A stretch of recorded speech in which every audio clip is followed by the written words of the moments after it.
236.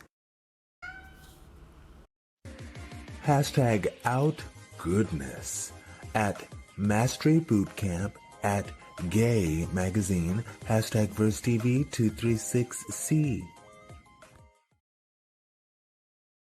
Do you feel the possibility that you're a homosexual and you by disrespect them, you further yourself from being a homosexual? When you said that to Boosie and Boosie looked at you and you looked at Boosie, we all knew Boosie's not gonna win this one. You only saw me and him talking. I have a trans daughter. She got on the plane from New York. She just comes in my booth of my show like she's some fucking enforcer. Because you told, I said, hey, what are you doing here? Hey, chill. And she just went to him, hey, what's your problem with gay people? He said something about Dwayne Wade's son. Really, was it that serious? I'm talking to my daughter. I'm trying to talk to this man in a way where he won't say anything because my daughter's right there waiting for him to say something. My daughter's meaner than me. Fuck. I made a mistake and said a bitch at home one day. She said, don't ever say it. Stop now. No, whoa, some crazy shit. Text. Marlon Wayans discusses loving his transgender son and creating jokes in new special. If it's going to be truth, it's going to be funny, but it's going to be love. And then Skittles or Rainbow Child is about my daughter. I have a daughter that transitioned into a son. My daughter Amai is now Kai. Truthful. And so Okay. so I talk about the transition, not her their transition, but my transition as a parent going from ignorance and denial to complete unconditional love and acceptance. Gotcha. And I think there's a lot of parents out there that need to have that message. And I know I'm dealing with it. It was a very painful situation for me. But man, it's one of the best, funniest hours I probably could ever imagine. I can't see your child come up to you and asking you, because you joke too much. So I can see your child say, Dad, I'm thinking of transitioning. And I could just see you take nothing serious. I always joke. They know.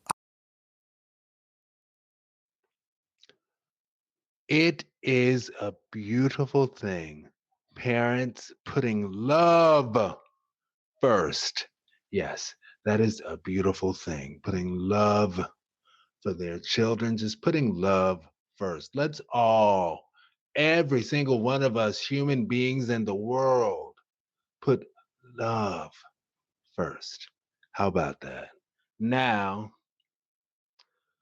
that sort of lends itself to me saying, and maybe it's archaic at this point, but, and perhaps archaic for good reason, but I think and no, it's not archaic at this point, but this speaks to the importance of people coming out as gay. Because if back in the day when people would not come out at all as gay and then slowly started coming out more and more, back in the day when people would not do it at all, everybody else would think, oh, well, I don't know anybody gay. So that stuff that's for the dogs.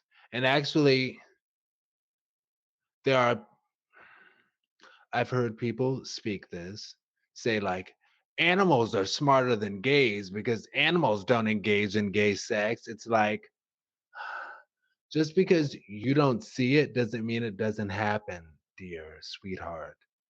But anyway, but yes. So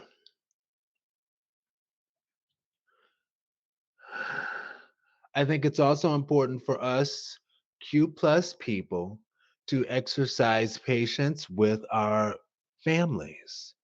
Be- Mm. Physician, heal thyself. Wow. Aaron, you better stop talking to you like that. Oh, what? Anyway, but yeah. So it is important for us to exercise patience with our families. Yes. Okay. Now, yeah.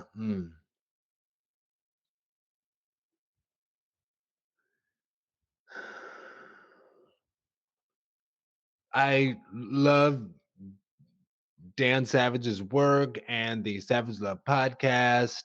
all of that's exceptional. Yes.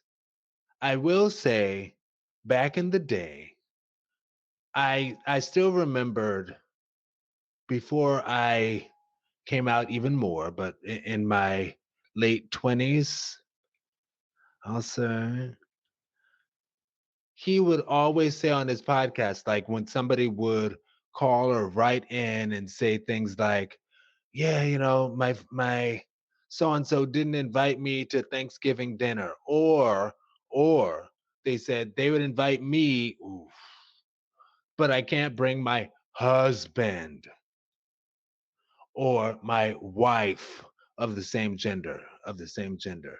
And it's like Dan Savage's response was, if your family won't love and accept you as you are, as an adult, not a kid, but as an adult, because as a kid, you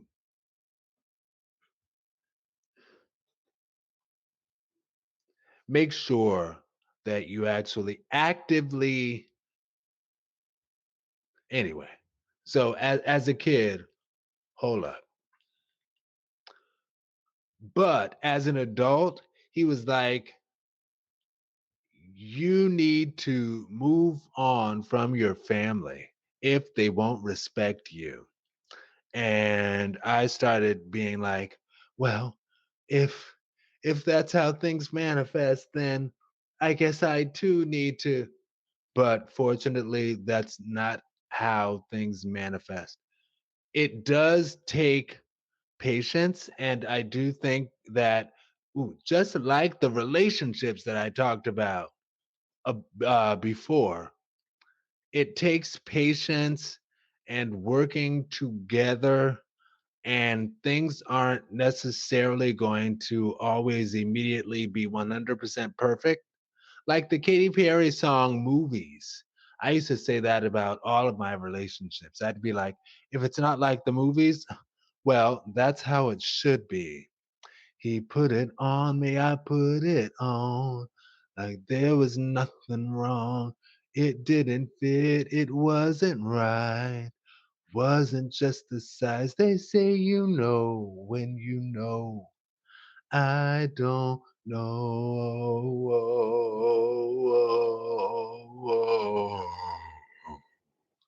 Anyway, but